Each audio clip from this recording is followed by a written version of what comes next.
you want to plug into shore power. So we keep the shore power adapter here underneath the sink. So we'll just pull that out and we'll walk around the vehicle.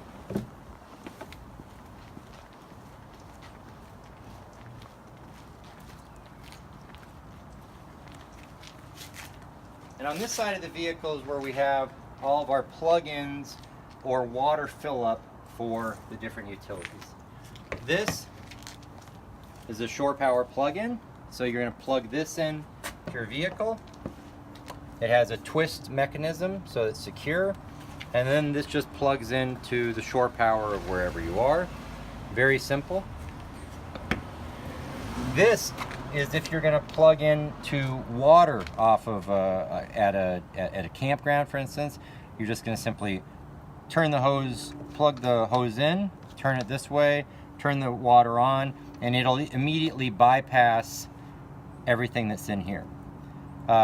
This is the water tank, and there's a small key that I keep just inside the door, and that little key opens this, and this is the 10-gallon tank on the inside. You just simply open it that way, you insert the hose.